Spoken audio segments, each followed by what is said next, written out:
Hello, everybody. I am so excited to come at you with Therapy Talk Live.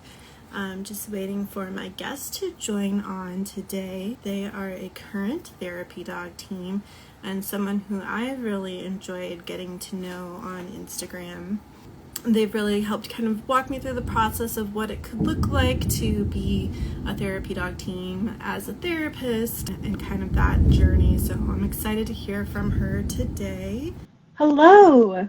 Hi there. How are you? Great. How are you doing? I'm doing well. Thank you for having me. I appreciate that.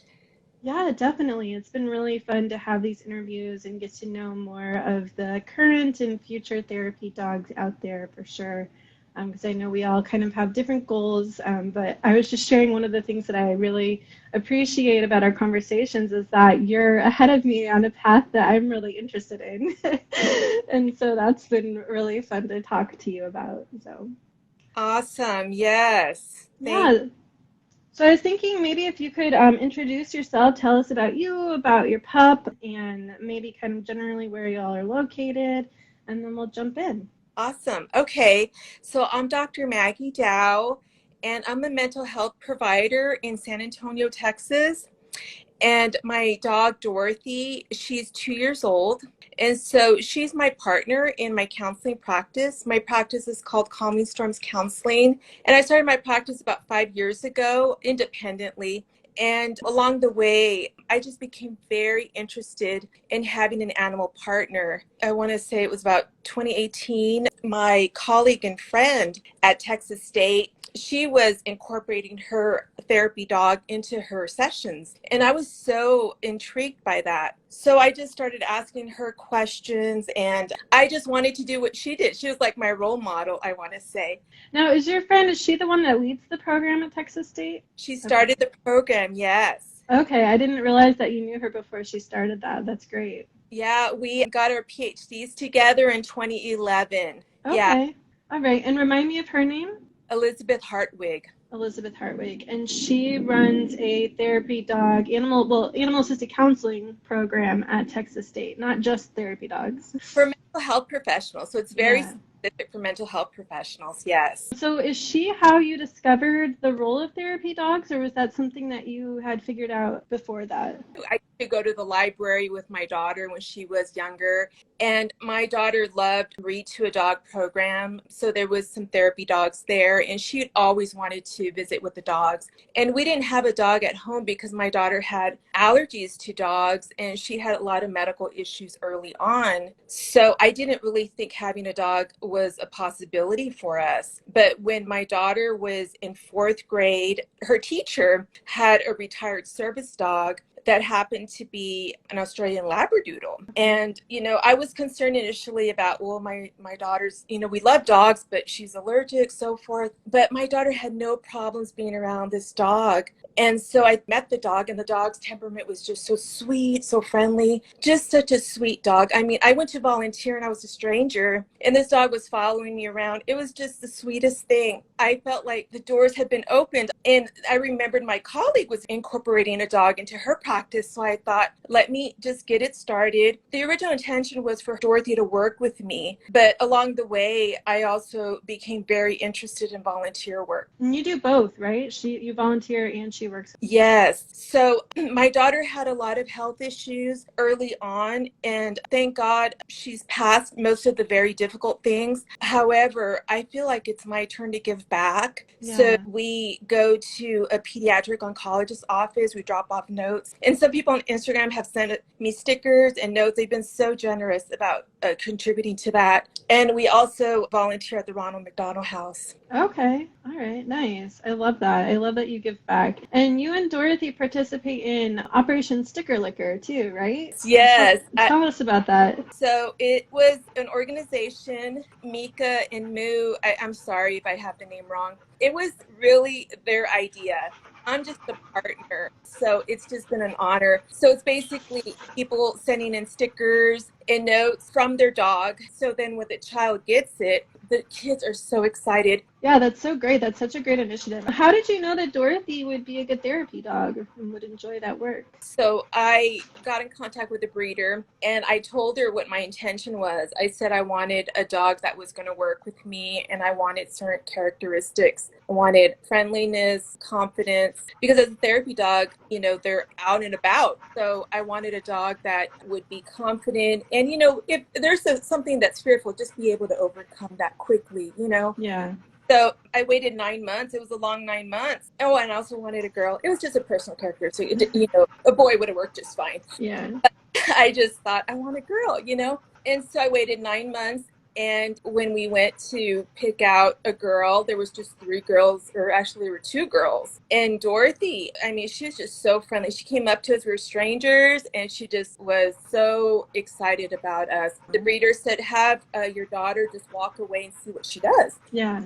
Dorothy just followed her, and a complete stranger. Aw, And that's so precious. Dorothy's just that way. She just loves on all people. I love that. So Dorothy's been working in practice with you for how long? Oh, so the other piece is we started training right away. I brought her home 2019 and a lot of 2019 was spent just training. I did hire some professional help, someone who uses positive reinforcement who also had a therapy dog. Okay. And so she had a lot of experience on that. And I felt like I really needed a professional guide on this journey. Yeah. So Dorothy was very excitable as a puppy, so she wasn't ready in 2019. But in 2020, I decided to go with a volunteer organization initially, Alliance of Dogs, because I was interested in volunteer work, but they also do allow you to incorporate your dog in your professional work, whether you're a doctor, dentist, mental health professional. So I really liked that about Alliance. And so we were fully certified March of 2020. But if you remember where we were as a country in March 2020. Right. Things changed just a little bit in March. Okay. So a lot of my practice became virtual, a telehealth. I didn't do any telehealth before March 2020. So there was just a lot of changes that happened. But it also gave Dorothy a chance to really mature. And so we went through our training at Texas State this year, and Dorothy is completely ready for the job. We had some counseling sessions there as part of our training. And since then, I've started taking her to my office. It gave her a chance to mature, like I said. That's really great. So you felt like that program really helped to prepare her for working with you? In the mental health realm, for sure. It's just more advanced training for us mental health professionals, just incorporating your dog into treatment goals and things like that, for sure. Yes. Yeah, that's really great. I know you and I have talked a bit about this, and I went to their info session because of you, because I am currently way behind you in this journey as a trainee. And actually, I've only seen clients virtually through telehealth just because of when I started the program. So it's interesting how that's kind of switched. But yeah, I really look forward to hopefully doing that same journey with Sunny over the summer. Awesome. Yes. Yeah, it seems like such a good program. Your colleague there is just really, really friendly and really sharp. I enjoyed talking with her. Yes, you'll learn from the best. Yeah, I really hope it works out. It would have been so fun if we could have done it at the same time, but Sunny just wasn't ready. And one thing that I've really learned in this therapy dog journey is that it's so important to let them go at their own pace and not to push them until they're like, yeah, let's do this. Absolutely. What do you enjoy most about being a therapy dog team with Dorothy? The smiles and joy when we visit with people. I mean, it's just pure joy. I mean, she really loves it. And the people that interact with her are just, I mean, it's just mutual benefit. Dorothy's just there to bring comfort, joy, whatever the people need. Yeah, I love that. Does she have a favorite sort of person that she visits? She really loves everybody. Yeah. That's great. Do you have any advice for someone who's interested in becoming a therapy dog team? Yeah, I guess I would say it's never too early to start. Dorothy was born in January of 2019. I brought her home March of 2019, and I had 2 trainers in my house that week. And I'm so glad I decided to go with the trainer that had experience with therapy dogs. She had a therapy dog, but I can't emphasize enough just starting early, getting someone who uses positive reinforcement enforcement, and just taking your dog to as many places as you can, Lowe's, having them ride elevators. There's hotels that are dog friendly. So just going up and down stairs, going up and down elevators, letting your dog be exposed to different sounds and meeting so many different people, you know, men, women, children. I also sent Dorothy to daycare, which I'm glad I did, because when you're going on therapy dog visits, there's sometimes other working dogs. And so just making sure that Dorothy was desensitized. It's not always playtime. As she's getting older, she's realizing that. Along with that, I started reading. I'll just share some books that I really like. I really like This Other End of the Leash. Just talking about a canine behavior. And then the late Dr. Sophia Yen, anything by her, really. I read this when Dorothy was a puppy, and I'm so glad I read that. And then this is a more recent publication, Doggy Language, learning about dog language and just being an advocate for your dog. We're mammals, so we love to hug. That's how we greet one another. But dogs are so different. You know, the hug, it could feel like we're confining them, we're constricting them. And so it doesn't really feel pleasant to a dog. But, you know, like rubbing them on their chest, that's equivalent of a hug. And I know Dorothy loves belly rubs. So just, you know, being an advocate for your dog, learning about what dogs like and don't like. Yeah, no, that's really great advice, because that way you can share that with the people you're volunteering with, or your clients. And with clients, it's important to learn, you know, that different beings communicate differently and boundaries exist, and those are important, and it can be a really great teaching tool. Well, dogs are mammals too, but I guess my point is that people hug, canines don't generally like that. I mean, there are exceptions, Yeah, I know. Sometimes I see Carmel always has, I don't know, like 7 or 8 kids around her petting her at once, and she seems totally unfazed by it, and just in awe.